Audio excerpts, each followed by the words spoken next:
മലയോര ഗ്രാമങ്ങളിലെ മനുഷ്യ വന്യജീവി സംഘർഷങ്ങളിൽ മനുഷ്യജീവനുകൾ പൊലിയുന്നു. വീടും കൃഷിയും കൃഷിയിടങ്ങളും ഉപേക്ഷിച്ച് കർഷകർ.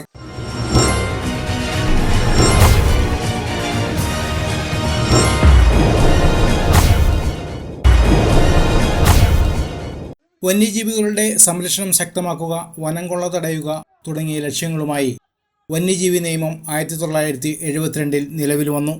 2002 ജനുവരിയിൽ വന്യമൃഗങ്ങളെ പട്ടികയായി തരംതിരിച്ചും നിയമം ഭേദഗതി ചെയ്തും കൂടുതൽ ശക്തമാക്കി. പതിറ്റാണ്ടുകൾക്കിപ്പുറം സാഹചര്യം മാറി. വന്യജീവികളുടേതുകൂടിയാണ് ലോകമെന്ന് പറയുമ്പോഴും അരനൂറ്റാണ്ട് മുൻപ് വന്യജീവി ശല്യമോ മനുഷ്യ വന്യജീവി സംഘർഷമോ കേട്ടിട്ടില്ലാത്ത മലയോര ഗ്രാമങ്ങളിൽ കൃഷിനാശവും ജീവഹാനിയും നാൾക്കുനാൾ വർദ്ധിക്കുന്നു. ഗവൺമെൻറ്റുകൾ ഈ കാര്യത്തെ സംബന്ധിച്ച് പരിഹാരം കണ്ടില്ലെങ്കിൽ വനപാലകർ ഒരു ഭാഗത്തും ജനങ്ങൾ മറുഭാഗത്തും എന്നുള്ള നിലയ്ക്ക് ഇവർ തമ്മിലുള്ള സ്പർദ്ധ കൂടുകയും അത് വലിയ പ്രതിസന്ധിക്ക് കാരണമാവുകയും ചെയ്യും. കഞ്ചാവോ അല്ലെങ്കിൽ അങ്ങനെയുള്ള ഡ്രഗ്സ്, MDMA പോലുള്ള സാധനങ്ങളൊക്കെ ഉപയോഗിച്ച് അവർ ചീത്തയാവണേൽ നമുക്ക് ഒരു പരിധിവരെ ഈ പറയുന്ന ഭരണകർത്താക്കൾക്കും അല്ലെങ്കിൽ നമ്മുടെ ഉദ്യോഗസ്ഥന്മാർക്കും നല്ല രീതിയിൽ പങ്കുണ്ട്. ജൈവായുധം പ്രയോഗിച്ച് നമ്മളെ ഇവിടുന്ന് ഓടിപ്പിക്കാനാണോ എന്നും നമുക്ക് അറിയില്ല കേട്ടോ. കുറ്റിച്ചിറ ഏകദേശം 1 കിലോമീറ്റർ അടുത്ത് വരെ നിരവധി മാനുകൾ പല കൂട്ടം കിടക്കുന്ന 40-50 എണ്ണം വെച്ചാണ് ഓരോ കൂട്ടങ്ങൾ കിടക്കുന്നത്. ഇതൊക്കെ വനത്തിൽ നിന്ന് 3-4 കിലോമീറ്റർ മാറിയിട്ട് കിടക്കണേ. ഇതൊന്നും ഇവിടുന്ന് ഓടിച്ചു കളയാത്തോടത്തോളം കാലം ഇവരിവിടുന്ന് പോവില്ല. അതുപോലെ തന്നെ ഇവിടെ ഈ പരിസരത്ത് 3-5 വീടുകളിൽ നിന്ന് പട്ടിയെ പുലി പിടിച്ചിരുന്നു. അന്ന് പുലി വന്നിരുന്ന് ഫോറസ്റ്റ് ഡിപ്പാർട്ട്മെൻറ്റ് സ്ഥിരീകരിക്കുകയും ചെയ്തിരുന്നു. ഇവിടെ കൂട് സ്ഥാപിച്ചു, പക്ഷെ പുലിനെ കിട്ടിയില്ല. കൂട്ടാനയാണ് 8-9 എണ്ണ അവർക്ക് എണ്ണാൻ പറ്റിയല്ലേ. എന്ന് വെച്ചിട്ടുണ്ടെങ്കിൽ 9-10 ആനകളും ഉണ്ടാവും. വലിയ ആനകളാണ്, നല്ല വലുപ്പമുള്ള ആനകൾ. കുട്ടിയുണ്ട് ആ കൂട്ടത്തിൽ. ഒരു കൊല എന്ന് പറഞ്ഞാൽ 8 പടല ഉള്ള ആറ്റുനേന്ത്രൻ ആണ്. 8 പടലാണ്. ഇത് ശരിക്കും തൂങ്ങി നല്ല വിളവിൽ വരുമ്പോൾ 25 കിലോ 30 കിലോ താഴെ കിട്ടാവുന്ന കൊലകളാണ്. ഇപ്പോൾ 60 രൂപ മിനിമം മാർക്കറ്റിൽ വിലയുണ്ട്. പടിക്ക് 1500 രൂപയിലും മിനിമം കിട്ടാവുന്ന സൈസ് വാഴയാണ് കളഞ്ഞിട്ടുണ്ട്. പൂർവികരിൽ നിന്നും കൈമാറി കിട്ടിയതും പണം കൊടുത്തു വാങ്ങിയതുമായ സ്ഥലത്ത് താമസിക്കാനോ ഉപജീവനത്തിന് കൃഷി ചെയ്യാനോ പറ്റാത്ത സാഹചര്യമായി മാറി. രാത്രി പകൽ വ്യത്യാസമില്ലാതെ, ഗ്രാമീണ സംസ്ഥാന പാതകൾ വ്യത്യാസമില്ലാതെ കൃഷിയിടങ്ങളിലും ജനവാസ മേഖലകളിലും കാട്ടാന ആക്രമണം വർദ്ധിക്കുന്നു. കാട്ടാന കൂടാതെ കാട്ടുപന്നി, മ്ലാവ്, കുരങ്ങ്, വേഴാമ്പൽ, മലയണ്ണാൻ തുടങ്ങിയവയുടെ ശല്യവും രൂക്ഷമാണ്. മനുഷ്യജീവനുകൾ പൊലിയുന്ന കാട്ടാന ആക്രമണങ്ങളും കൃഷിയിടങ്ങളിലെ വന്യമൃഗശല്യവും വർദ്ധിച്ച സാഹചര്യത്തിൽ ബന്ധപ്പെട്ട അധികൃതർ നടപടികൾ സ്വീകരിക്കാത്തതിനെതിരെ സമരങ്ങളും പ്രതിഷേധങ്ങളും ഉയരുന്നുണ്ട്. എന്നാൽ ജനങ്ങളുടെ ആവശ്യങ്ങൾക്കും ആശങ്കകൾക്കും പരിഹാരമായിട്ടില്ല. മലയോര ഗ്രാമങ്ങളിൽ 1 പതിറ്റാണ്ട് മുൻപ് തുടങ്ങിയ ആശങ്ക പട്ടണങ്ങളിലേക്കും പടരുന്നു. ചാലക്കുടിയിൽ പുലിയിറങ്ങിയതിൻ്റെ ദൃശ്യങ്ങൾ സഹിതം പുറത്തുവന്നു. സർക്കാർ സംവിധാനങ്ങൾ ഉണർന്നു പ്രവർത്തിച്ചെങ്കിലും ഇതുവരെ പുലിയെ പിടികൂടാനോ ചാലക്കുടിക്കാരുടെ ആശങ്കയകറ്റാനോ കഴിഞ്ഞിട്ടില്ല. കാട്ടാന ആക്രമണത്തിൽ 2 ദിവസത്തിനിടെ 3 ജീവനുകൾ പൊലിഞ്ഞു. മലക്കപ്പാറയിൽ തേൻ ശേഖരിക്കാൻ പോയ അടിച്ചിൽ തൊട്ടി ഉന്നതിയിലെ തമ്പാൻ്റെ മകൻ 20 വയസ്സുള്ള സെബാസ്റ്റ്യൻ ഉന്നതിയിൽ നിന്നും കഷ്ടിച്ച് 1/2 കിലോമീറ്റർ അകലെയാണ് കാട്ടാന ആക്രമണത്തിൽ കൊല്ലപ്പെട്ടത്. വനവിഭവങ്ങൾ ശേഖരിക്കാൻ പോയ വാഴച്ചാൽ ഉന്നതിയിലെ 34 വയസ്സുള്ള സതീഷ്, 30 വയസ്സുള്ള അംബിക എന്നിവരും കാട്ടാനക്കൂട്ടത്തിൻ്റെ ആക്രമണത്തിൽ കൊല്ലപ്പെട്ടു. കൂടെയുണ്ടായിരുന്നവർക്ക് പരുക്കേൽക്കുകയും ചെയ്തു. ജനങ്ങളുടെ ആശങ്കകൾക്ക് പരിഹാരം കാണണമെന്നും സ്വത്തിനും ജീവനും സംരക്ഷണം നൽകണമെന്നും കർഷകരും മലയോര നിവാസികളും ആവശ്യപ്പെടുന്നു. കിഴക്കൻ മലയോര ഗ്രാമങ്ങളിൽ വന്യമൃഗശല്യം കൊണ്ട് പൊറുതിമുട്ടി വന്യമൃഗങ്ങളുടെ ഭീകര താണ്ഡവമാണ് കുറച്ചധികം നാളുകളായിട്ട് കർഷകർ നേരിട്ടുകൊണ്ടിരിക്കുന്നത്. അതിൽ നിരവധി ദുരന്തങ്ങളിൽ ഒന്നാണ് ഇപ്പോൾ ഈ പ്രദേശങ്ങളിൽ കഴിഞ്ഞ ദിവസങ്ങളിൽ ഉണ്ടായത്. വനംവകുപ്പിൻ്റെ ഭാഗത്തുനിന്ന്, സർക്കാരിൻ്റെ ഭാഗത്തുനിന്ന് ഈ കാര്യത്തെ സംബന്ധിച്ച് വലിയ ദുരന്തങ്ങൾ മുൻപ് അതിരപ്പള്ളിയിൽ ഏതാണ്ട് ഒരു 2 വർഷം മുമ്പ് ഒരു കുഞ്ഞു പാവം കുട്ടിയെ ആന ചവിട്ടി കൊലപ്പെടുത്തുകയുണ്ടായി. അന്ന് സർക്കാരിൻ്റെ വലിയ കോർഡിനേഷനും ബന്ധപ്പെട്ട ആളുകളുടെ ഇടപെടലും ഈ ഭാഗത്ത് ഇത് ആവർത്തിക്കാതിരിക്കാൻ വേണ്ടിയുള്ള നടപടികളൊക്കെ എടുക്കുമെന്നൊക്കെ പറയുന്നുണ്ടായി. പക്ഷെ പിന്നീടൊരു പ്രോഗ്രസ് ഉണ്ടായില്ലെന്ന് മാത്രമല്ല, നിരവധി വന്യമൃഗ ആക്രമണങ്ങൾ കൊണ്ട് ആളുകൾക്ക് ജീവിക്കാൻ പറ്റാത്തത് കൊണ്ട് ഈ മേഖലയിൽ നിന്ന് ആളുകൾ പലായനം ചെയ്യുക. പൊതുപ്രവർത്തകരായ രാഷ്ട്രീയക്കാരായിട്ടുള്ള നല്ല മനസ്സുള്ള ആളുകൾക്ക് ഒരിക്കലും ഇത് കണ്ടു വെക്കാൻ വേണ്ടി പറ്റില്ല. ഞങ്ങളുടെ നാട്ടുകാർ പ്രിയപ്പെട്ടവരൊക്കെ അവർക്ക് വേണ്ട സ്വത്തും മറ്റിടങ്ങളും ഒക്കെ ഉപേക്ഷിച്ച് ദൂരസ്ഥലങ്ങളിലേക്ക് പോകേണ്ടി വരുന്ന അവസ്ഥയെ സർക്കാർ അതിന് പരിഹാരം കണ്ടെത്തിയില്ലെങ്കിൽ പൊതുനന്മയുള്ള ആളുകളെ സംബന്ധിച്ച് ഇതെങ്ങനെ നോക്കി നിൽക്കാൻ വേണ്ടി പറ്റും? അതുകൊണ്ട് ഗവൺമെൻറ്റിൻ്റെ ഇടപെടൽ ഇനിയൊരു ദുരന്തം ഉണ്ടാകുന്നതിന് മുമ്പ് ഈ കാര്യത്തെ സംബന്ധിച്ച് ഒരു തീരുമാനം ഉണ്ടാകണം. പലതും നമ്മൾ പഠിക്കേണ്ടതുണ്ട്. വിദേശ രാജ്യങ്ങളിൽ പോലും വന്യമൃഗങ്ങളെ നിയന്ത്രിക്കാൻ വേണ്ടി നിരവധി നിയമമുള്ളപ്പോൾ പുരാതനമായിട്ടുള്ള ആശയങ്ങൾ വെച്ചുകൊണ്ട് ഈ കാര്യത്തെ സംബന്ധിച്ച് തീരുമാനം എടുക്കുന്നത് നമ്മുടെ രാജ്യത്തേ ഉള്ളൂ. പരിസ്ഥിതി പ്രവർത്തകനായ ഗാഡ്ഗിൽ പോലും ഈ കാര്യത്തെ സംബന്ധിച്ച് പറഞ്ഞ അഭിപ്രായങ്ങൾ മുഖവലിക്കെടുക്കാതെ ഒരു ജനാധിപത്യ സംവിധാനമുള്ളൊരു സർക്കാരിന് അത് ഗുണകരമല്ല. തീർച്ചയായിട്ടും ഗവൺമെൻറ്റുകൾ ഈ കാര്യത്തെ സംബന്ധിച്ച് പരിഹാരം കണ്ടില്ലെങ്കിൽ വനപാലകർ ഒരു ഭാഗത്തും ജനങ്ങൾ മറുഭാഗത്തും എന്നുള്ള നിലയ്ക്ക് ഇവർ തമ്മിലുള്ള സ്പർദ്ധ കൂടുകയും അത് വലിയ പ്രതിസന്ധിക്ക് കാരണമാവുകയും ചെയ്യും.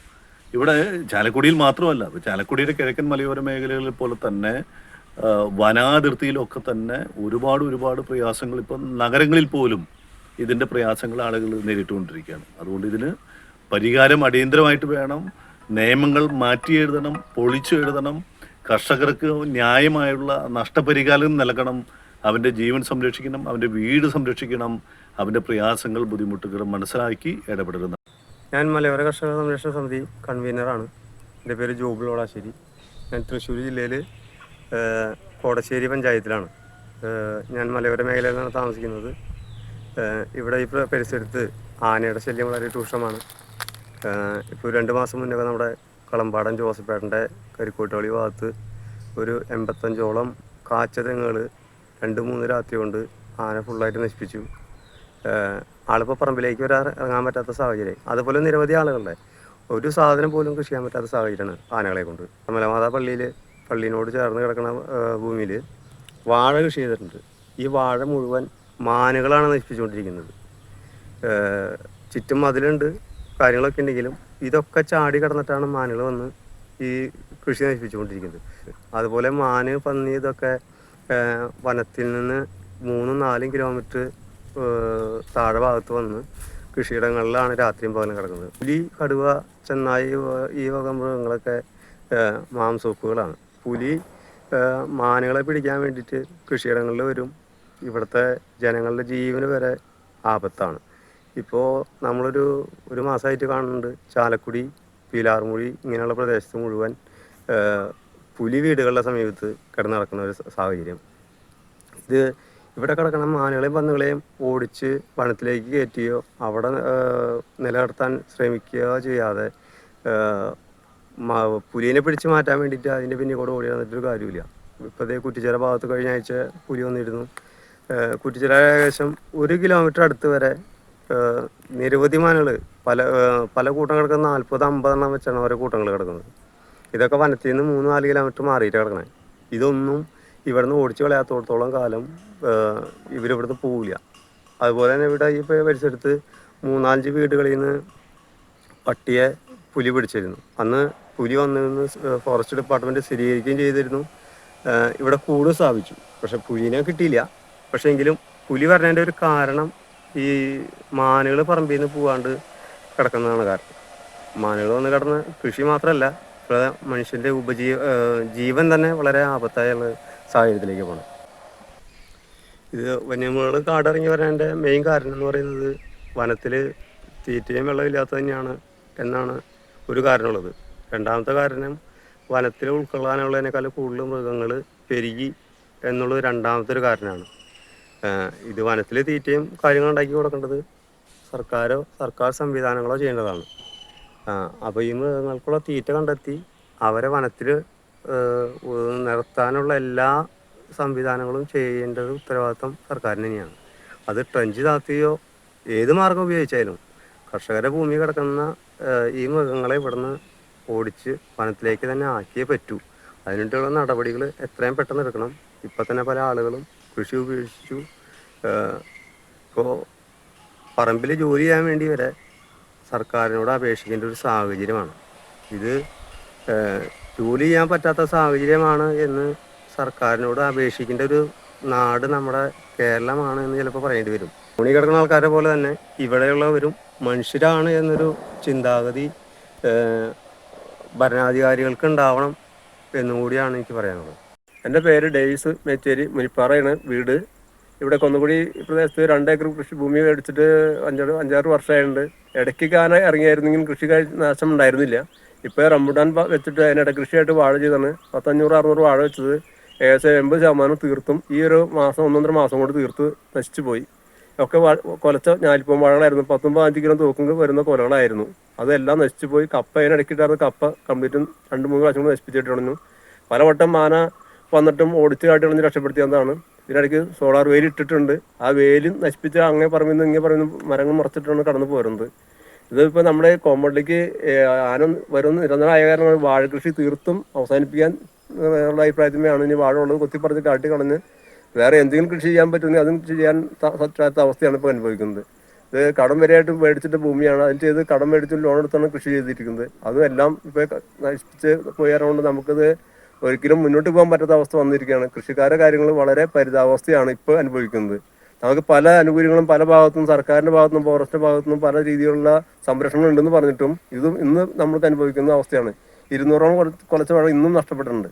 അത് മറ്റുള്ള അനുബന്ധ വാഴകൾ ചേർന്ന് കുറേ പോയിട്ടുണ്ട്. കഴിഞ്ഞ പ്രാവശ്യം വന്നപ്പോൾ 8,000 രൂപയുടെ ഒരു വാട്ടർ ടാങ്കറായിരുന്നു. അതടക്കം നശിപ്പിച്ച് കാട്ടി കളഞ്ഞു. പിന്നെ അങ്ങനെ അന്നും കാട്ടി കളഞ്ഞ് 10-20 വാഴകൾ അതും കാട്ടി കളഞ്ഞായിരുന്നു. അപ്പോൾ നമുക്ക് ഇത് എന്നും ചെയ്ത് കൃഷി ആയി വരുന്ന സമയത്ത് കരിക്കായ ആയി വരണുള്ളൂ എല്ലാ വാഴയും. ഒട്ടുമിക്ക വാഴയും കൊലച്ചതിന് വാഴകൾ നിറഞ്ഞൊക്കെ ഒരേ ഭാഗത്ത് കൊലച്ചു വന്നേക്കായിരുന്നു സംരക്ഷിച്ചു കൊണ്ടുവന്നിട്ട്. ഇത് ചെയ്ത് കൃഷിക്കാർക്ക് അറിയാൻ പറ്റും. മറ്റു ഉദ്യോഗസ്ഥന്മാർക്ക് ഇതിനെ പറ്റി ഒരു വിഷമം മനസ്സിലാക്കുന്ന കാര്യങ്ങളില്ല. അപ്പോൾ നമ്മൾ കൃഷിക്കാർ സംരക്ഷിക്കാനുള്ള കൃഷിക്കാരുണ്ടായിട്ട് വേണം നമുക്കിവിടെ കർഷകരുണ്ടായാലാണ് എന്ത് അന്നവും നമ്മുടെ നാട്ടിൽ കിട്ടുള്ളൂ. മറ്റു സംസ്ഥാനത്തിൽ നിന്ന് ഉണ്ടാകുന്ന നഷ്ടം നടത്താൻ നമ്മൾ പോയിട്ട് കാര്യം നമ്മുടെ സംസ്ഥാനത്ത് ഉണ്ടാകുന്ന നഷ്ടങ്ങൾ നമ്മുടെ ഏരിയ ഉണ്ടാകുന്ന നഷ്ടങ്ങൾ നമ്മൾ നടത്താൻ കർഷകർ സഹായിക്കാൻ ഏതെല്ലാം രീതിയിൽ സഹായിക്കാൻ പറ്റും എന്നുണ്ടെങ്കിൽ സഹായിച്ചാലല്ലാതെ കർഷകർ ആത്മഹത്യ ചെയ്യാൻ പറ്റാത്ത അവസ്ഥയിൽ പല നിൽക്കുന്ന കർഷകരുണ്ട്. കർഷകരെ സഹായിക്കാൻ ഏതെല്ലാം അനുകൂലങ്ങളുണ്ടോ അത് നേരിട്ട് കർഷകർക്ക് എത്താത്ത രീതിയിൽ ചെയ്തു കൊടുത്താലല്ലാണ്ടൊന്നും കൃഷിക്കാരുടെ ആ അഭാവം നമുക്ക് നിർത്താൻ പറ്റില്ല. കൃഷിക്കാരില്ലാണ്ട് ഒരു കാലത്തും ഒരാൾക്കും ജീവിക്കാൻ അന്നം കിട്ടില്ല. മറ്റു സംസ്ഥാനത്ത് കിട്ടുമെന്ന് പറഞ്ഞാൽ എന്തെല്ലാം കിട്ടും, എത്ര നാൾ കിട്ടും? ഇതൊക്കെ നമ്മൾ നശിപ്പിച്ച് എല്ലാവരും നാട് വിട്ടു പോകേണ്ട അവസ്ഥയാണ് വരാൻ പോകുന്നത്. ഇതിനൊരു അറുതി വരുന്നതിന് വേണ്ടി ഏതെല്ലാം ഡിപ്പാർട്ട്മെൻറ്റ് വകുപ്പുകളൊക്കെ ചെയ്യാൻ പറ്റാവുന്ന എല്ലാ തടസ്സങ്ങളും നമുക്ക് ഇറങ്ങാതിരിക്കാനുള്ളത്. ഇതിനൊരു അറുതി വരുന്നതിന് വേണ്ടി എല്ലാ ഉദ്യോഗസ്ഥരും നല്ല രീതിയിൽ സഹകരിക്കണം എന്ന് കർഷകർ സഹായിക്കണമെന്ന് ഞാൻ നിങ്ങളോട് വിനീതമായി എല്ലാവരും അഭ്യർത്ഥിക്കുകയാണ്. വാഴ ഒരു 1.5 ഏക്കറോളം ഭൂമി, അതിനകത്ത് 1200 വാഴയോളം വെച്ചിട്ടുണ്ടായിരുന്നു. ഒരു പ്രാവശ്യം വന്ന ഒരു 300 വാഴയോളം ആന കളഞ്ഞു. പിന്നെ രണ്ടാമത് വളമൊക്കെ ഇട്ട് രണ്ടാമത് നോക്കി വന്ന് പിന്നെ ഒരു സാധനം വന്നു. ആ റോഡിൻ്റെ അപ്പുറം നിന്നിട്ട് വാഴയുടെ തലയമ്മ പിടിച്ച് വലിച്ചിട്ടിട്ട് ഇങ്ങോട്ട് കടന്നില്ല. പിന്നെ വെളുപ്പിന് വന്നിട്ട് ഇപ്പോഴും ഒരു 300 വാഴയോളം കൊലച്ച് കൊല കണ്ടില്ലേ, ഈ പ്രായമായതാണ്. ഒരു 25 കിലോ കിട്ടാവുന്ന സൈസ് കൊലകളാണ്. 1.5-2 ലക്ഷം രൂപയുടെ നഷ്ടമുണ്ട് ഇന്നത്തെ ഇതിൽ. പിന്നെ ഫെൻസിങ് ഏറെക്കുറെ കളഞ്ഞു കഴിഞ്ഞു. തൂക്കുവേലി ഇട്ടുണ്ടായിരുന്നു, അതും കളഞ്ഞു. തൂക്കുവേലിയുടെ മുകളിലേക്ക് റബ്ബർ തള്ളിയിട്ടിട്ട് എന്നിട്ടാണ് അത് പൊട്ടിച്ചിട്ടാണ് പറമ്പിലേക്ക് ഇറങ്ങുന്നത്. അതിന് പറമ്പിലേക്ക് വേറെ ഫെൻസിങ് ഉണ്ടായിരുന്നു, അതും ഇരുമ്പ് കമ്പി ഇട്ടിട്ട് അതും കളഞ്ഞു. അത് കളഞ്ഞപ്പോൾ ഇതിനകത്ത് PVC പൈപ്പ് ഇട്ടിട്ട് സ്പ്രിംഗ്ലർ മൊത്തം സ്ഥലം ചെയ്തതാണ്. അത് ഏറെക്കുറെ ചവിട്ടിപ്പൊട്ടിച്ച് മൊത്തം കളഞ്ഞു. ഒന്നുമില്ല. അതും ലക്ഷങ്ങളുടെ മൊത്തം ഒരു 2-3 ലക്ഷം രൂപയുടെ നഷ്ടമുണ്ട് ഇപ്പോഴത്തെ ഈ വെളുപ്പിന് ഇറങ്ങിയതിന്. മറ്റുള്ള ആളുകൾ പണിക്കാരും ഒക്കെ വന്ന് നേരം വെളുത്ത് വന്നപ്പോൾ അവരാണ് ആനേനെ കണ്ട് ഓടിച്ച് കളഞ്ഞാണ്. തെക്ക് ഭാഗത്തേക്ക് ഓടിച്ച് വിട്ടേക്കാണ്. ഇന്നും രാത്രി വരുമെന്ന് അറിയാൻ പറ്റില്ല. കൂട്ട ആനയാണ്. 8-9 എണ്ണ അവർക്ക് എണ്ണാൻ പറ്റില്ല. എന്ന് വെച്ചിട്ടുണ്ടെങ്കിൽ 9-10 ആനകളും ഉണ്ടാവും. വലിയ ആനകളാണ്, നല്ല വലിപ്പമുള്ള ആനകൾ. കുട്ടിയുണ്ടായേക്കണം. ഒരു കൊല എന്ന് പറഞ്ഞാൽ 8 പടല ഉള്ള ആറ്റുനേന്ത്രൻ ആണ്. 8 പടലാണ്. ഇത് ശരിക്കും തൂങ്ങി നല്ല വിളവിൽ വരുമ്പോൾ 25 കിലോ 30 കിലോ താഴെ കിട്ടാവുന്ന കൊലകളാണ്. ഇപ്പോൾ 60 രൂപ മിനിമം മാർക്കറ്റിൽ വിലയുണ്ട്. ഈ കൊലയ്ക്ക് 1500 രൂപയിലും മിനിമം കിട്ടാവുന്ന സൈസ് വാഴയാണ് കളഞ്ഞിട്ടുണ്ട്. അപ്പോൾ എന്ന് പറഞ്ഞാൽ വലിയ നഷ്ടമുണ്ടെന്നുള്ളത്. സർക്കാരിൽ നിന്ന് ഒരു 100 രൂപ 110 രൂപ കിട്ടുമെന്നൊക്കെ പറയണേ. അതുകൊണ്ട് വാഴക്കണ്ണ് മേടിച്ച് കുഴികുത്തന കാശ് കിട്ടില്ല. സർക്കാരിൽ നിന്ന് വേറെ എന്തെങ്കിലും രീതിയിൽ കുറച്ച് ഫണ്ട് കിട്ടിയാൽ അത്രയും ഗുണം ഒരു കൃഷിക്കാരൻ നിലയ്ക്ക് പറയുന്നതാണ്. ഇനി മുന്നോട്ട് ഈ ഭാഗത്ത് ഇനി വാഴ വയ്ക്കാൻ ഇനി താല്പര്യമില്ല. എൻ്റെ പേര് ഷൺമുഖൻ. ഞാൻ ഈ പുഷ്പാഞ്ചേൻ്റെ തൊട്ട് അയൽക്കത്താണ് കൃഷി ചെയ്യുന്നത്. ഞാൻ രാവിലെ 7 മണിക്ക് വന്ന് സൗണ്ട് കേട്ട് നോക്കിയപ്പോൾ 4 ആനയും ഒരു കുട്ടിയാനയും എൻ്റെ പ്ലാവ് ഒക്കെ ഒടിച്ചിട്ട് ചക്ക തിന്ന് ചക്കത്ത് നിന്ന് ഞാൻ ഒച്ചെടുത്തപ്പോൾ ഇങ്ങോട്ട് കയറി നോക്കിയപ്പോൾ ഈ പുഷ്പാരേൻ്റെ വാഴയിൽ വേറെ കുറേ ഉണ്ട്. ഞാൻ പേടിച്ചിട്ട് എണ്ണാൻ പറ്റില്ല, ഒരു 3-4 ഇത് കണ്ടു. ഞാൻ പേടിച്ചിട്ട് നേരെ അങ്ങോട്ട് ഓടി പോവുക ചെയ്തത്. അപ്പോൾ ഒരു കുട്ടിയുണ്ട്, എൻ്റെ മാട്ടം കയ്യാല ഇതൊക്കെ ഇടിച്ച് പ്ലാവും ഒക്കെ ഒടിച്ചിട്ട് ചക്കയും സ്ഥലത്ര സാധനം തിന്ന് പോയിക്കണം. ഇതിപ്പോൾ 3-ാമത്തെ വരണം, ഒരു മാസത്തിലേക്ക് 3-ാമത്തെ വരണം. അപ്പോൾ ഇവിടെ കർഷകർക്ക് ഒരാൾക്കും ജീവിക്കാൻ പറ്റാത്ത കണ്ടീഷനിലേക്ക് പോകണം. അപ്പോൾ അധികാരികൾ ഇതിന് വേണ്ട നടപടി സ്വീകരിക്കണം. VFCCക്ക് കോടശ്ശേരി സമിതിയിലെ പ്രസിഡന്റാണ് സുരേന്ദ്രൻ. ഞങ്ങളുടെ കർഷകനാണ്. പുഷ്പാരഞ്ചേട്ടൻ്റെ വാഴകളാണ് ഇന്ന് കാലത്ത് 5-10 ആനകൾ വന്ന് 100-300 വാഴകളോളം നശിപ്പിച്ചു. 2 ലക്ഷത്തിൻ്റെ മേലെ നഷ്ടമാണ് ഇന്നത്തെ ഉണ്ടായിരിക്കുന്നത്. ഈ ഒരു മാസത്തിനിടയ്ക്ക് 3-ാമത്തെ പ്രാവശ്യമാണ് ഈ ആനകൾ ഇവിടെ വന്ന് ഇതേമാതിരി നാശനഷ്ടങ്ങൾ ഉണ്ടാകുന്നത്. ഇതേമാതിരി പല കർഷകർക്കും ഇതേമാതിരി ദുരനുഭവങ്ങൾ ഉണ്ടാവുന്നുണ്ട്. അതിന് ഗവൺമെൻറ്റിൻ്റെ ഭാഗത്തു നിന്ന് എന്തെങ്കിലും ഇടപെടൽ ഉണ്ടാവണം എന്ന് പറയുന്നത്. ഈ കർഷക സമിതിയിൽ ഏറ്റവും നല്ലൊരു കർഷകനാണ് നമ്മുടെ പുഷ്പാരൻ ചേട്ടൻ. 3-4 വർഷങ്ങളായിട്ട് ഏറ്റവും കൂടുതൽ ഉൽപ്പന്നങ്ങൾ വെക്കുകയും ടേൺ ഓവർ കൂട്ടുകയും ചെയ്യുന്ന ഒരു വ്യക്തിയായിരുന്നു അദ്ദേഹം. ഇപ്പോൾ കുറച്ച് കാലങ്ങളായിട്ട് അദ്ദേഹം ഈ കൃഷിയുടെ പ്രതിസന്ധിയിൽ ഏർപ്പെട്ടേക്കാണ്. കാരണം 3 പ്രാവശ്യമായി എന്ന് പറയുന്നു ആന വന്നിട്ട് ഇതേപോലെ വിളവെടുപ്പ് നാശനഷ്ടങ്ങൾ ഉണ്ടാകുന്ന ഈ മേഖലയിലുള്ള മറ്റുള്ള എല്ലാ കർഷകരും എന്നും സമിതിയിൽ വന്നാലും ഈ പരാതികളാണ് ഞങ്ങളോട് പറയുന്നത്. വർഷങ്ങളായിട്ട് ടേൺ ഓവർ കൂടി ഉണ്ടായിരുന്ന സമിതി ഇപ്പോൾ 2-3 വർഷമായിട്ട് ടേൺ ഓവർ വളരെ കുറഞ്ഞുകൊണ്ടിരിക്കുകയാണ്. ചോദിച്ചു പറഞ്ഞത് ഇവിടെയുള്ള കർഷകർ ആരും കൃഷി ചെയ്യുന്നില്ല, കാട്ടുമൃഗങ്ങളുടെ ശല്യം കാരണം കൃഷി ചെയ്യണില്ല എന്നാണ് പറയുന്നത്. അതിൻ്റെ ഒരു ഇത് സമിതിയിൽ ഞങ്ങൾക്ക് വരുമ്പോൾ ഞങ്ങൾ അനുഭവിക്കുന്നുണ്ട്. അപ്പോൾ ഇത് സർക്കാരിൻ്റെ ഭാഗത്തേക്ക് പല ഘട്ടങ്ങളായിട്ട് ഞങ്ങളുടെ കർഷകരുടെ ഈ പരാതികൾ നൽകിയിട്ടുള്ളതാണ്. ഇനിയും ഇതിനൊരു മുൻകൈ എടുക്കണമെന്നാണ് ഞങ്ങൾക്ക് എല്ലാവർക്കും ഒന്നടക്കം പറയാനുള്ളത്. കാരണം ഇതിങ്ങനെ വെറുതെ ഞങ്ങൾ പരാതികൾ മാത്രം പറഞ്ഞിട്ട് കാര്യമില്ല, അതിനുള്ള പരിഹാര മാർഗം സർക്കാരിൻ്റെ ഭാഗത്ത് തന്നെ ഉണ്ടാവണം. എൻ്റെ പേര് ലിജി യേശുദാസ്. ഞാനിവിടെ ഫാമിലി ആയിട്ടാണ് താമസിക്കുന്നത്. തൊട്ടന്നെ ഇവിടെ കൂടുതലും കർഷകരാണ്. അതിൽ കൂടുതൽ കൃഷി ചെയ്യുന്ന പുഷ്പാരേട്ടൻ. അപ്പുറത്ത് റബ്ബർ വെട്ടാനും കാലത്ത് വരുന്നവർ അവർക്ക് പറമ്പിലേക്ക് ഇറങ്ങാൻ പറ്റണില്ല. അപ്പം എൻ്റെ പറമ്പിൽ തന്നെ റബ്ബർ വെട്ടുന്ന ടാപ്പിംഗുകാരൻ വന്നിട്ട് 2 പ്രാവശ്യം ഓടിപ്പോയി. എൻ്റെ വീട് കൊടുന്നൊരു 100-150 മീറ്റർ ഉള്ളൂ. അതിൻ്റെ ബാക്കിൽ വരെ ഒരു കൂട്ടത്തോടു കൂടി എത്തി തുടങ്ങി. അപ്പോൾ ഇവിടെ ജീവിക്കാൻ പറ്റാത്തൊരു അവസ്ഥയാണ്. സർക്കാരിൻ്റെ ഭാഗത്തുനിന്ന് അത്രയും അതിന് വേണ്ട നടപടികൾ ചെയ്ത് കർഷകരെയും നാട്ടുകാരെയൊക്കെ സംരക്ഷിക്കേണ്ട ഒരു അത്യാവശ്യമാണെന്ന് പറഞ്ഞ് നിർത്തുന്നു. എൻ്റെ പേര് സാബു ജോസ് എന്നാണ്. ഞാൻ തൃശ്ശൂർ ഡിസ്ട്രിക്റ്റിൽ ചാലക്കുടിക്കടുത്ത് പീലാർമൊഴി എന്ന് പറഞ്ഞ സ്ഥലത്താണ് നമ്മുടെ കൃഷിയും കാര്യങ്ങളും. അപ്പനപ്പൂപ്പന്മാരായിട്ടുള്ള കൃഷികളാണ് ഇത്. ഒരു 50 വർഷത്തിലേറെയായിട്ട് നമ്മളിവിടെ കൃഷി ചെയ്ത് ജീവിക്കുന്ന ആൾക്കാരാണ്. അതിനെ തുടർന്ന് ഞങ്ങളൊക്കെ ഫാദറൊക്കെ കൃഷിയായിരുന്നെങ്കിലും ഞാനൊക്കെ ജോലി മേടിച്ച് ജോലിയൊക്കെ കഴിഞ്ഞപ്പോഴാണ് ഈ ഒരു കൃഷിയിലേക്ക് തിരിഞ്ഞത്. കൃഷി നല്ല മോശമില്ലാത്ത സംഭവങ്ങളൊക്കെ ആയിരുന്നു. പക്ഷേ ഈ അടുത്ത ലാസ്റ്റ് ഒരു 3 വർഷത്തിനുള്ളിൽ നമുക്ക് വൻ നഷ്ടങ്ങളാണ്. ലക്ഷക്കണക്കിന് ഉറുപ്പ്യ നമ്മൾ എയർപോർട്ടിലൊക്കെ ജോലി ചെയ്തുണ്ടാക്കിയ പണം മുഴുവൻ ഇവിടെ കൊണ്ടുവന്ന് കളയാന്നുള്ളൊരവസ്ഥയാണ് ഇപ്പോഴത്തെ കാണുന്നത്. ദിവസേന ആന വന്നിട്ട് നശിപ്പിച്ച് കളയാണ്. ഞാനിവിടെ 100-300 കായ്ച്ച തെങ്ങുണ്ടായിരുന്നു, അതൊക്കെ 2 വർഷത്തിനുള്ളിൽ നശിപ്പിച്ച് കളഞ്ഞു. ഇത്രയും വലിയ കൃഷിക്കാരൻ എന്നൊക്കെ നമുക്ക് ഭയങ്കര ഒരു സന്തോഷത്തോടു കൂടി ഞാൻ പലപ്പോഴും പറയാറുണ്ട്, എൻ്റെ മക്കളൊന്നും ഈ വഴിക്ക് വരില്ല. കാരണം എന്താണെന്ന് വെച്ചാൽ അവർക്കറിയാം ഇത് നഷ്ടത്തിന്റെ ഒരു പരിപാടിയാണ്. ഇനി അവരൊക്കെ വേറെ ജോലിയിലേക്ക് പോവുള്ളൂ. കാരണം ഇത്രയധികം പൈസയൊക്കെ നമ്മൾ ചെലവ് ചെയ്തിട്ട് ഒരു ഗുണമില്ലാത്തൊരു അവസ്ഥയാണ്. എനിക്കും 4-5 പണിക്കാരൊക്കെ ദിവസം ഉണ്ടായിരുന്നതാണ് നമ്മുടെ കാര്യങ്ങൾക്കൊക്കെ കൃഷിയും കാര്യങ്ങളും നോക്കാനായിട്ട്. ഞാൻ ഇപ്പം അവരൊന്നും വിളിക്കണില്ല. അപ്പൊ അങ്ങനെയുള്ള ചെറുപ്പക്കാർക്കൊക്കെ ഉള്ള പ്രശ്നം എന്താന്ന് വെച്ചാൽ നമ്മളുടെ ഇവിടുത്തെ ഭരണകൂടവും അല്ലെങ്കിൽ ഇവിടുത്തെ ഉദ്യോഗസ്ഥരും ആണ് നമ്മളുടെ ചെറുപ്പക്കാർ നന്നാവണ്ടേ എന്ന് തീരുമാനിക്കുന്ന എനിക്ക് എൻ്റെ ഒരു തോന്നല്. കാരണം എന്താന്ന് വെച്ചാൽ അവര് കഞ്ചാവോ അല്ലെങ്കിൽ അങ്ങനെയുള്ള ഡ്രഗ്സ് MDMA പോലുള്ള സാധനങ്ങളൊക്കെ ഉപയോഗിച്ച് അവർ ചീത്തയാവണേൽ നമുക്ക് ഒരു പരിധിവരെ ഈ പറയുന്ന ഭരണകർത്താക്കൾക്കും അല്ലെങ്കിൽ നമ്മുടെ ഉദ്യോഗസ്ഥന്മാർക്കും നല്ല രീതിയിൽ പങ്കുണ്ട് എന്നുള്ളതാണ് എനിക്ക് തോന്നണത്. ഇപ്പൊ ജൈവായുധം പോലെയാണ് നമ്മൾ ഈ ആനകളെയും സാധനങ്ങളെയും നമ്മളുടെ കർഷകന്റെ പറമ്പിലേക്ക് ഇറക്കി വിട്ടിട്ട് നശിപ്പിച്ച് കളയണത്.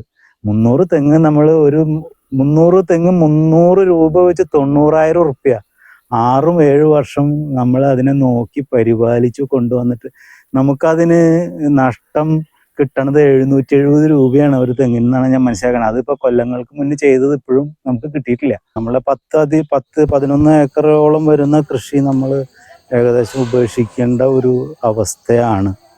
ജൈവായുധം പ്രയോഗിച്ച് നമ്മളെ ഇവിടുന്ന് ഓടിപ്പിക്കാനാണോ എന്നും നമുക്ക് അറിയില്ല കേട്ടോ.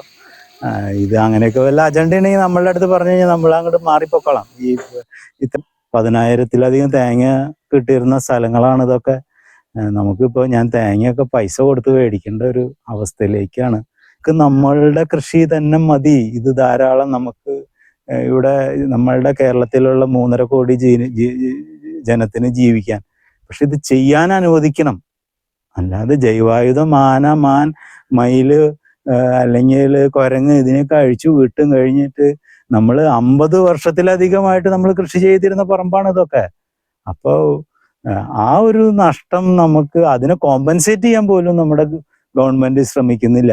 എല്ലാവരും പറയും ഇൻഷുർ ചെയ്യൂ എന്നൊക്കെ പറയും. ഇൻഷുർ ചെയ്ത് കഴിഞ്ഞാൽ ഒരു വാഴയ്ക്ക് കിട്ടണത്, കൊലച്ച വാഴയ്ക്ക് കിട്ടണത് വെറും 70 രൂപയാണ് ഒരു റോബസ്റ്റ കായ വാഴ. അല്ലെങ്കിൽ നമുക്ക് നേന്ത്രവാഴ 300 രൂപ. എല്ലാവരും ചോദിക്കുക ഇൻഷുർ ചെയ്തിട്ടുണ്ടായിരുന്നില്ല എന്നാണ്. ഞാനിപ്പോൾ ഇൻഷുറൊക്കെ ചെയ്തിട്ടുണ്ടായിരുന്നു. 70 രൂപയ്ക്ക് വേണ്ടിയിട്ട് നമ്മൾ എത്ര ദിവസം നടക്കും? ഈ 11 ഏക്കർ സ്ഥലം നമ്മളിനിയിപ്പോൾ തരിച്ചിടാം, അല്ലാതെ വേറെ വഴിയൊന്നുമില്ല എന്നാണ് എനിക്കിപ്പോൾ തോന്നണത്. നമ്മളുടെ ഭരണകർത്താക്കൾ പറയട്ടെ, ഇത് നമ്മൾക്ക് ശേഷം ഒരു തലമുറ ഉണ്ടല്ലോ, ആ തലമുറ വിഷമയമായ പച്ചക്കറികളൊക്കെ കഴിച്ച് നമ്മളുടെ കുട്ടികൾ അസുഖബാധിതരായിട്ട് ആശുപത്രികളിൽ കിടക്കേണ്ട ഒരു ഗതികേട് ആലോചിക്കുമ്പോൾ നമുക്കൊരു വിഷമമുണ്ട് ഇപ്പോൾ.